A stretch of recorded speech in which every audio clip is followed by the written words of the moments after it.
Welcome to Sustainable Packaging with Cory Connors. Today's guest is my friend, Mr. Chris Dillon, the CEO of Meyers. How are you, sir? I'm doing great, Cory. Thanks. Good. Thanks for having me. It's great to be here with you. We've been friends a long time and met at all kinds of events, but I'm excited to hear about your background. Can you tell us where you came from and what got you here? Yeah, I will. And I won't go too far back. But so I've been with Meyers for a little bit over 22 years at this point in a variety of different roles. And I started really honestly at the very entry level while I was still a student at the University of Minnesota. And what can I say? I've been very fortunate in my career. I've worked my way up through the ranks and gotten to the point where I get to carry the torch for the company. So That's amazing. it's a fun ride. I like to hear that kind of a story because I'm the same. I started at a production facility with the illustrious title of miscellaneous worker. Oh, really? That's outstanding. Yeah. At Weyerhaeuser corrugated box plant back in 1996. Oh my gosh, it's been that long. Yeah.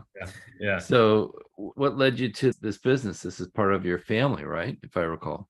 It is. So my grandfather, Jerry Dillon, started the business, actually purchased the business back in 1949. And it was a very small company at that point, right? And so that's all the way back. And I never got the opportunity to know my grandfather as an adult, right? I knew him as a kid and he was great, but he's one of those guys that I wish I got to know more as an adult, right? Because the more stories that I hear about him and the way that he worked with people and treated people fairly, he really had a focus on helping people, the employees, to build better lives for them and their families, and always about doing the right thing. And so there's a lot of stories about him, and that's really an honor for me to be in a position to be able to carry that legacy on with the business. So That's really cool. yeah. I did a bunch of cold calls yesterday with our new rookie, Derek, and he is amazing. I was talking about my grandpa, the same as you just were, about how he would engage with you when he talked to you in a way that made you feel like there's no one else in the world. And all he cares about is what you have to say next. And if I learned even 5% of that, I'm totally thrilled and honored. That's pretty cool. Sounds like we have similar experience that way. Yeah. Well, tell us about Meyers. What do you produce there? How big of a company is it? Stuff like that. Yeah, so Meyers, we have a little over 200 employees. We do about $70 million in revenue. And we're focused on sustainable packaging and labels. We also do point of purchase displays.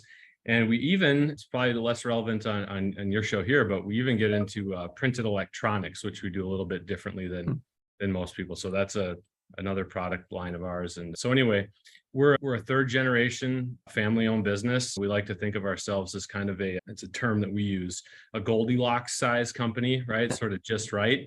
We're large enough as an organization to really deliver for some of the largest brands, but we're also small enough to really care and have our customers feel that kind of personal attention. That's something that we really pride ourselves on. So I like that. Goldilocks company. I'm going to use that. Yeah, there you go. There's no trademark on that yet. So, Maybe that's the next step, right? Yeah, we'll see. I like that. Well, let's talk a little bit more about that thing you didn't want to talk about, the electronic things. You print on circuit boards? Or sort of, yeah. Can we talk about that? I would say, so some of the products that we do, I'm not at liberty to talk about because they're under NDA, et cetera. But one that I think I can mention, or I'm about to mention, you've actually got their sign there behind you.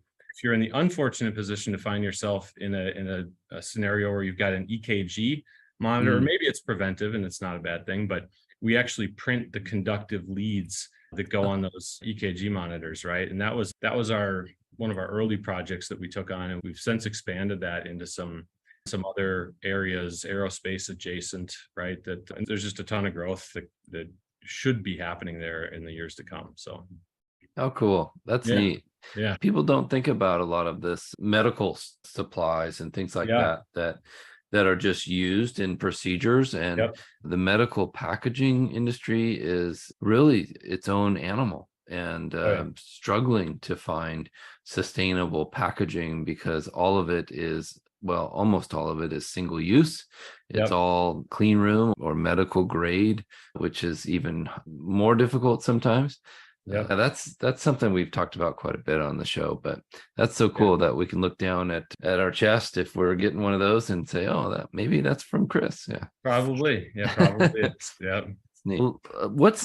So being a family business, I know some of your family members work there. What's the best part of that? Yeah. I mean, there's a lot. I mean, if I'm honest, but if I had to narrow it down to what's the best part, right? Mm-hmm. I mean, I would say that it's probably just the independence that we have to focus on a mission that's set by our family, right? As opposed to having to answer to financial owners, which they have a place, that's great, but there's a sense of independence that we have. And so our company mission is to create a better future for people, products, and our planet.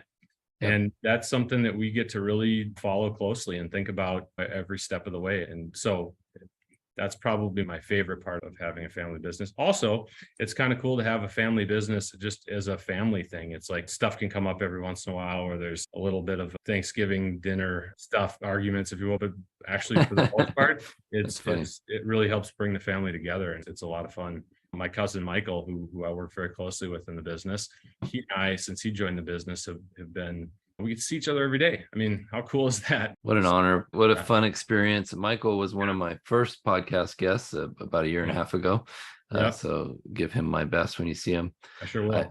Growing up, my dad went through quite a few jobs, mostly in sales related roles, but he also owned a company called Apollo Marine for a while. And me and my brothers would help in the warehouse.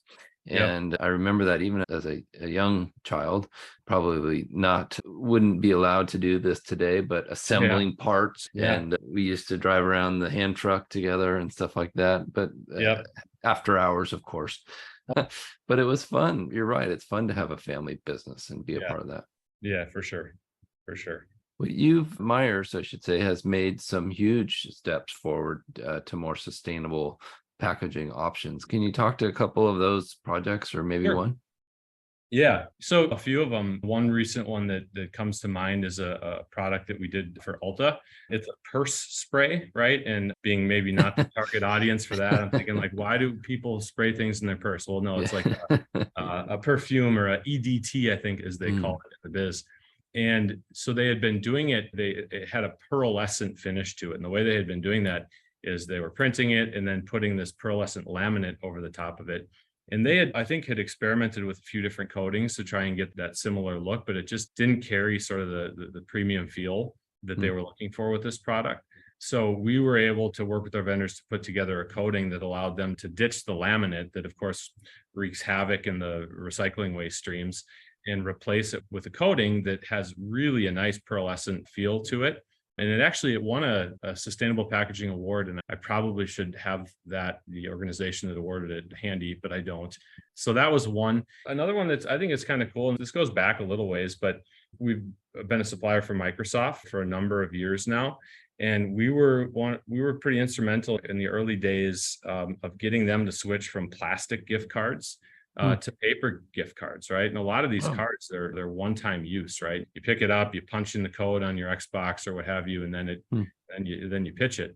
And then more recently, with that same product line, we've gotten rid of shrink wrap. So all the cards get shrink wrapped in bundles, right? And we've replaced that with a paper bander, right? Oh, wow. So anyway, it's a lot of the best, I think, wins from a sustainability standpoint start with deep partnerships, right? And that's something that I think we really value in our customers, is that they see us as a partner, and we can work on stuff like that together, because it doesn't happen overnight. It all takes time and resources. One other one that came to my attention fairly recently was labels that we did for a company called Gentleman Farmer.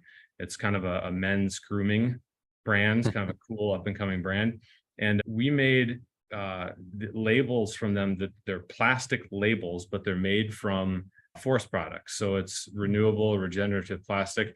And again, I can't give you the specific science behind it. All I know is that it looks like plastic, it feels like plastic. I think technically it is plastic, but it's renewable because it's based on forest products. So wow, fascinating.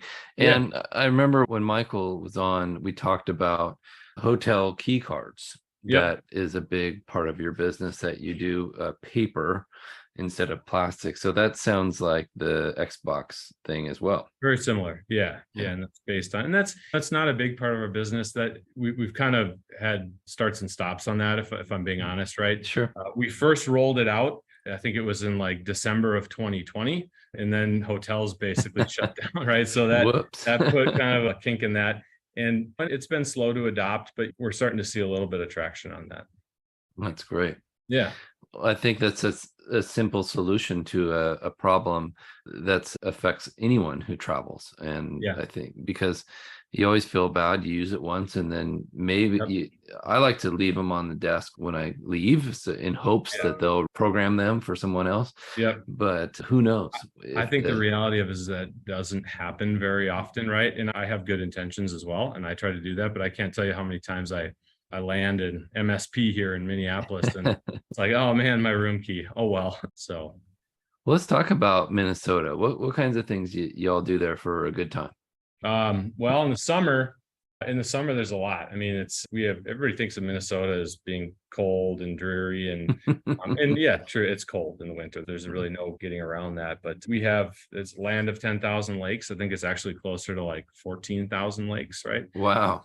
There's a lot of ways to get outside in the summer. And I think generally Minnesotans, if I can sort of lump us all together, by the time spring hits, we're all eager to get outdoors. And so we've got a very vibrant community from everything outdoors: fishing, canoeing, cycling. For me personally, I kind of dabble in all that stuff. And even in the summer months, I unfortunately spend a fair amount of time indoors at hockey rinks, right? As a byproduct of my kids. And then actually myself, I actually play hockey still. Oh, really? Is it like they have like grown-up leagues for rec, or how does it work? That's a nice way of putting it. Yeah. Beer leagues? Old man leagues is what my kids. Hockey looked like a lot of fun, but growing up here in Oregon, we just didn't ice skate. It wasn't something that although the Winterhawks here are very popular, our minor league team, and we've gone to see them many times. They're really cool. It's a neat experience to go. Yeah, this is great. I really appreciate it, and I'm excited about what's going on in the world of sustainable packaging, and I appreciate what Meyers is doing to help with that. So thank you. Well, thank you. And for those listening, stay tuned for more. We appreciate it.